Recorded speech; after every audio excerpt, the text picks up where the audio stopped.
Hey guys, Cartoon97 again, this time with a review of the Armor Girls Project MS Girl Wing Gundam Zero Endless Waltz version. And let's start by having a look at the box, from which I of course had to read the title because there's no way I'm going to memorize that. So, let's have a quick look at the back of the box to see what we get. We get effect parts. This sure kicks ass. Angelic expression. Facier is sweet. We get a look at the original line art, which unfortunately doesn't really resemble her. I mean her in girl mode. Of course, the armor is pretty much exactly as it should be, but when you look at the girl herself, yeah, it's quite obvious that it's a different girl. Namely, Yukina, or Schneeline. As always, twin buster rifle, signature weapon. Back to the girl. Detail is, as always, pretty nice. You do, of course, see that, yeah, there are some little inconsistencies here where her, I guess that's her stockings begin. Yeah, it could have been a little bit better. She seems to have a little bit of cellulite, but other than that, it's a really nice figure. Also, this one didn't seem to be, I don't know how to put it, humid. The other ones seem to have a little bit of, I don't know, liquid on them.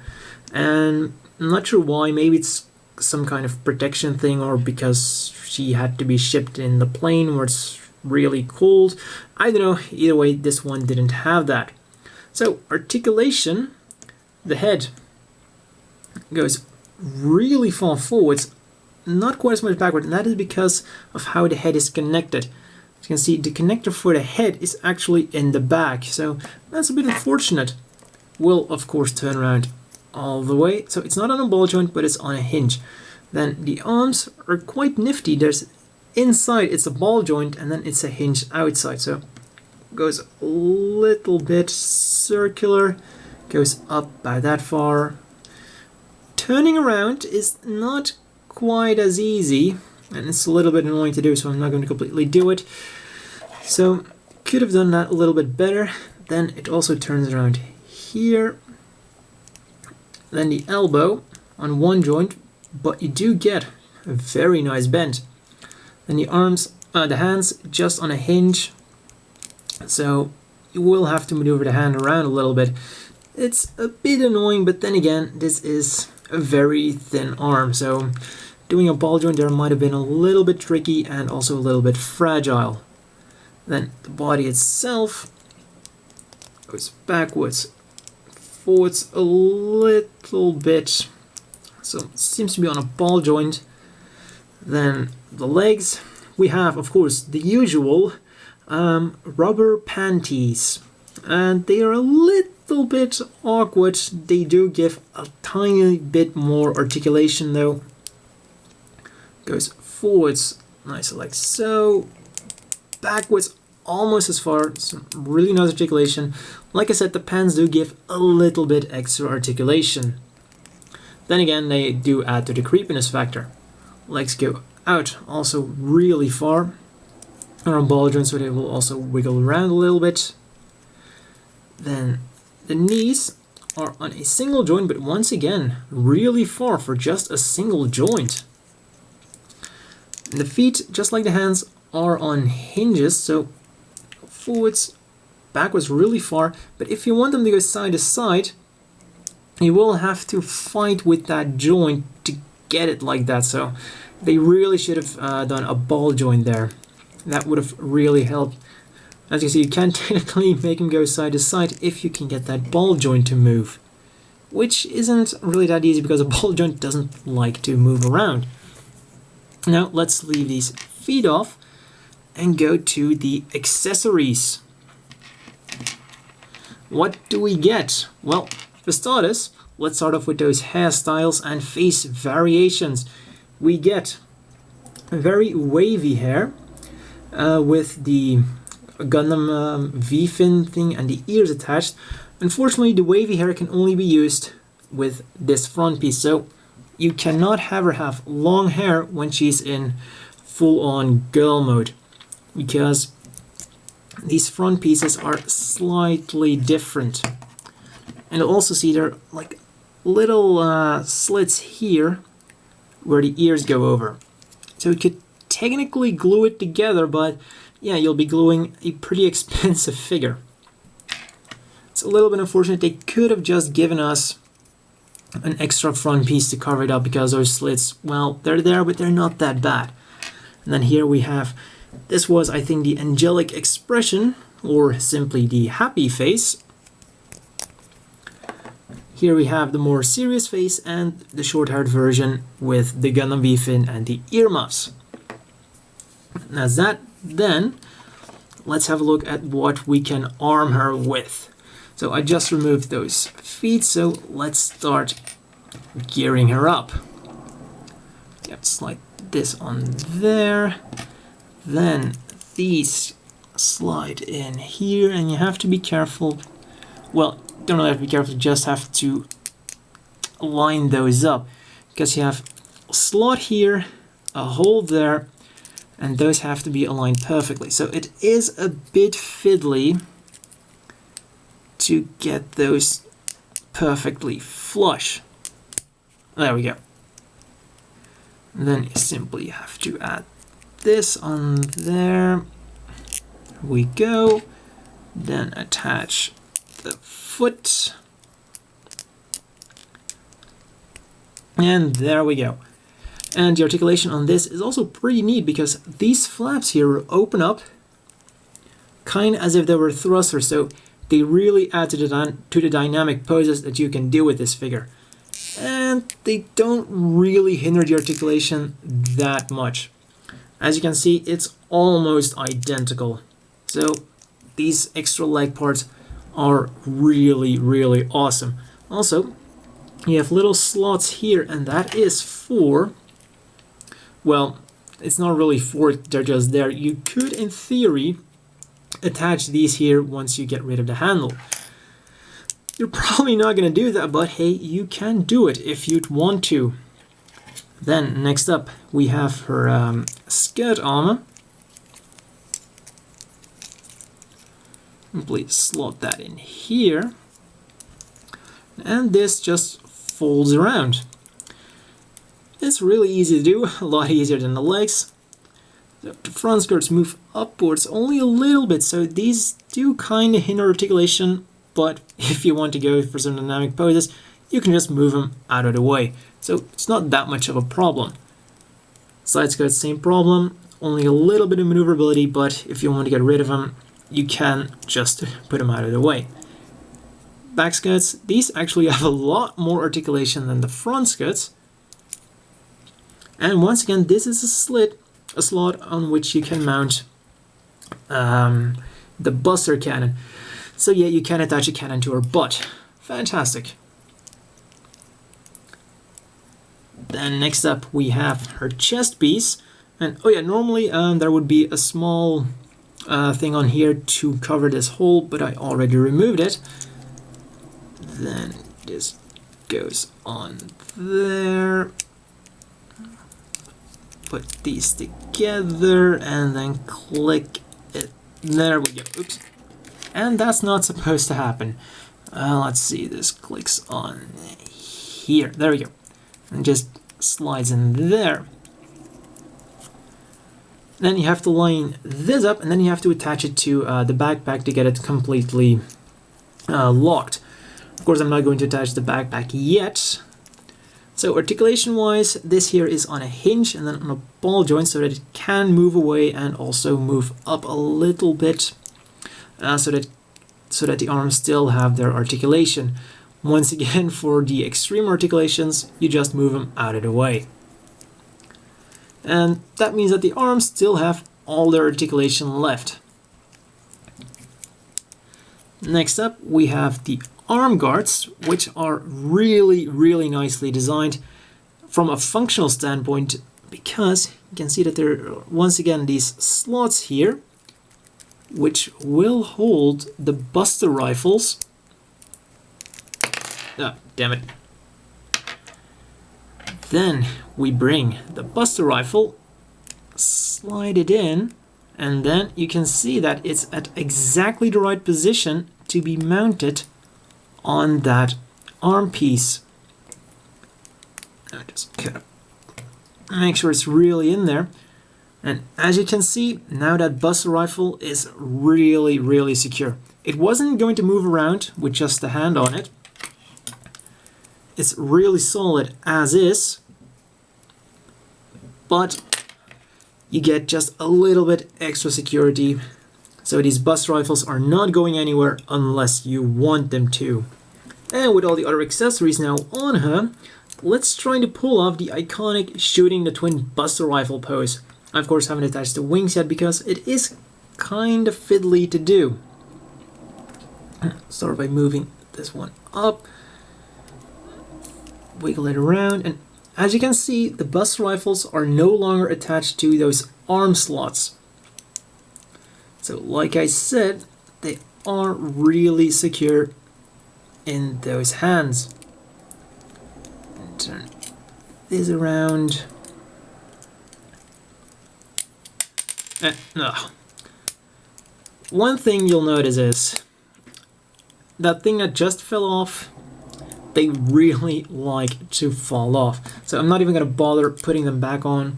I don't know what they're supposed to be. Maybe they're like battery packs. That would explain why they're removable in the first place. So anyways, they can be removed. Just move that back on there. And now her head seems to be a bit stuck because of the shoulder armor.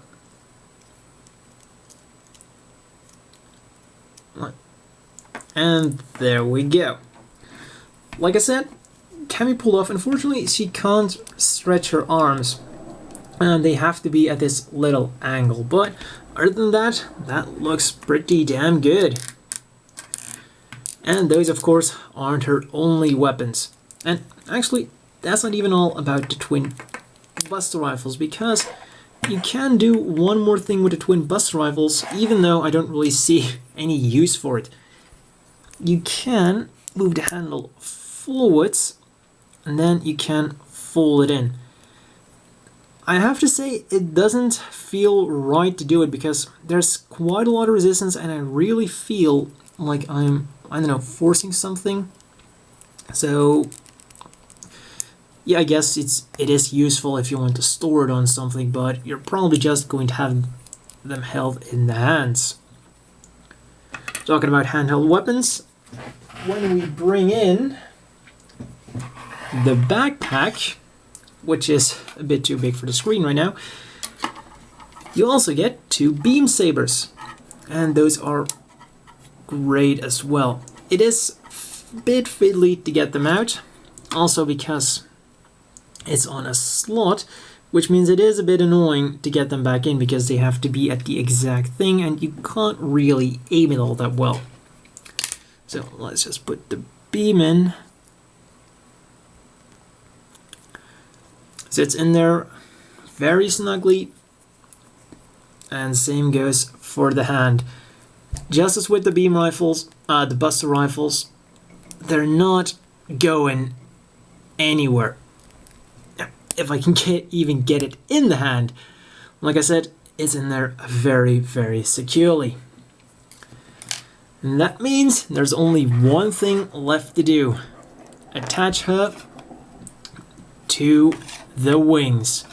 Or maybe I'll go into detail about the wings a little bit first. And boy, these have a lot of articulation. Starting off with these here, they're on a hinge here, so that they can move in and out. Then they turn around on the same hinge. Then here we have yet another hinge for side-to-side movement, and then here is yet another hinge for upwards and downwards moving, or of course depending on how it is, left and right. That's for that thing. Let's put this back the way it was. So essentially this can go all over the place. Pretty much the same goes for these wings. You have a hinge here, and then immediately there is another rotation on that hinge. And then there's a hinge here which connects to a ball joint up there. So once again, these can even go in front of her if you were to position it well. Once again, I'm going to say it, these can pretty much go all over the place. Oops. And then they attach with a hole here, they go onto the stand. Though I have to say, the ball joint is a little bit on the weak side, which is a little bit unfortunate. But as far as I know, it can keep most of the important poses, the ones you'd want to pull off. And of course we have a connector here, which connects it to the girl herself.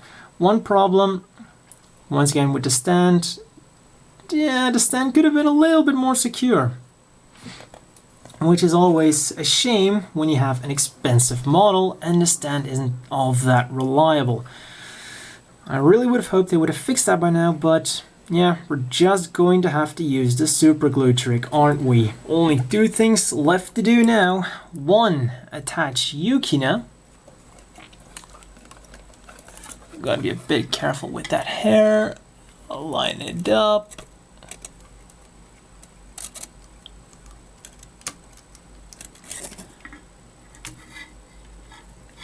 And in it goes. And I just gotta position the head a little bit.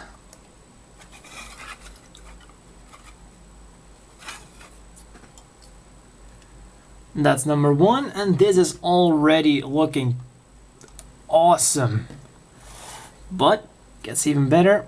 I gotta position the wings a little bit.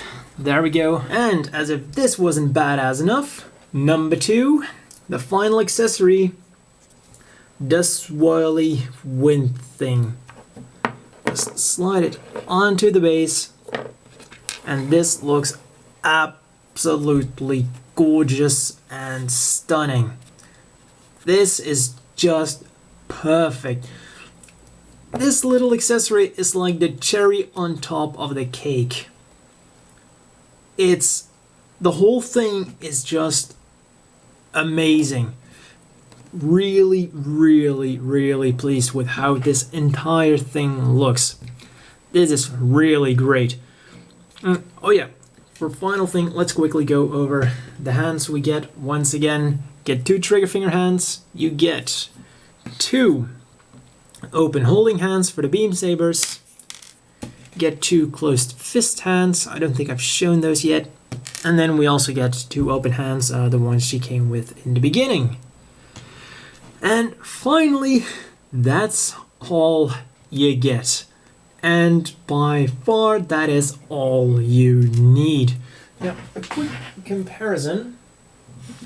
Like I said, a lot, if I can get her in shot, a lot of things of her are reused from the version Katoki, albeit of course in a different color scheme.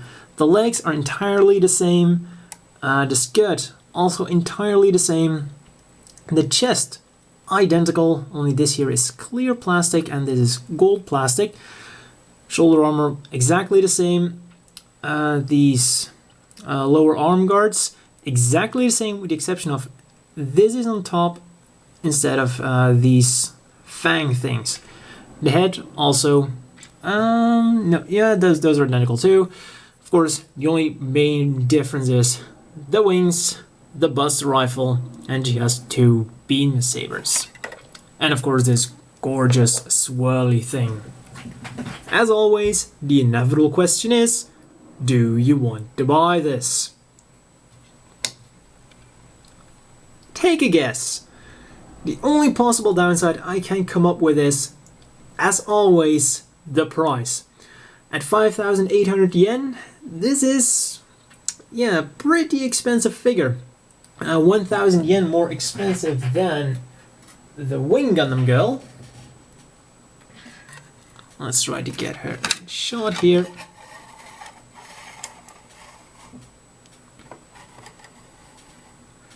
And 300 yen more expensive than the Dendrobium girl.